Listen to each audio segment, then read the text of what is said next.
builders were widening this road, they came across something they were not expecting to find.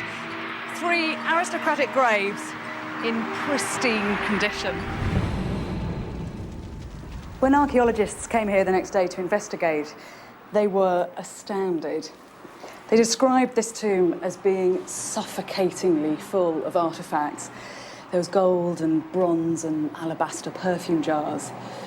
But in fact, it was up here on the top of the tomb, in the charred remains of the funeral pyre, that the greatest treasure would appear.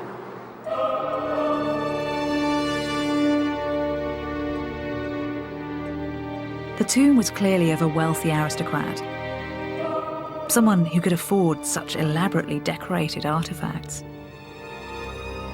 Amongst the riches of the tombs, the fragments of burnt papyrus turned out to be the oldest surviving book in Europe. These words have been burnt, scattered on top of a tomb and buried in the earth for 2,400 years. So it is close to miraculous that they've survived at all. In this little fragment here, we learn that Zeus has raped his mother, who then goes on to give birth to Aphrodite. So you can just see Aphrodite. The scrolls took years to decipher, but ideas contained in the writing presented a remarkable puzzle. Dirk Obbing was the first scholar outside Greece to see the scrolls. At the Oxford Papyrology Institute, he uses spectral scanning to decipher the text using different wavelengths of light. When we took it down deep in the infrared spectrum, most of the color disappears, but you get great contrast between the dark background and only slightly darker ink. An entire line of writing was produced. That section was so dark that to the naked eye, it wasn't even read. It shows what multispectral imaging is able to do with a difficult-to-read text.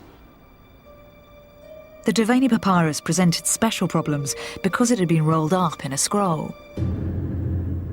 But as with the Dead Sea Scrolls, it's taken a long time just to figure out what author was talking about. The author is commenting on a religious text.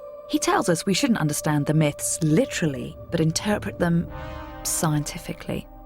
The author gives an analysis of a piece of religious poetry, but he thinks it mustn't be taken literally, it has to be taken allegorically, and when he analyzes it, he's presenting the view that it's actually an account of the creation of the world in terms of the current theory of molecular science, which is a truly extraordinary mode of interpretation.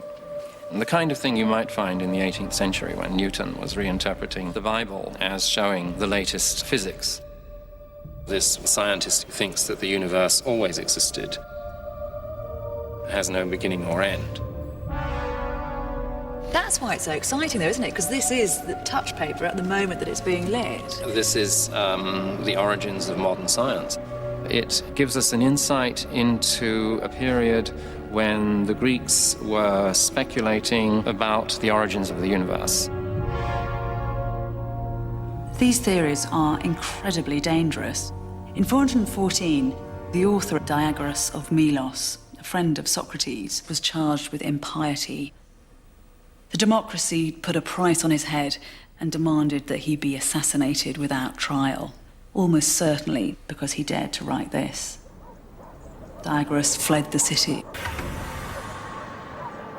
Thinkers like Diagoras were becoming the target of suspicion and persecution because of their ability to mislead the people. Intellectuals and aristocrats would meet behind closed doors and discuss unorthodox ideas at the infamous symposium. That's one of the very peculiar things about the Athenian democracy. It's suspicion of any groups of people getting together. It's hatred of cliques, because they could all be against the democracy. James Davidson has studied the symposium and the various power groups within Athenian society. The Greek symposium is really a group of men who are all drinking together in a very small room. So it's a very intimate kind of environment. The symposium is supposed to be off duty.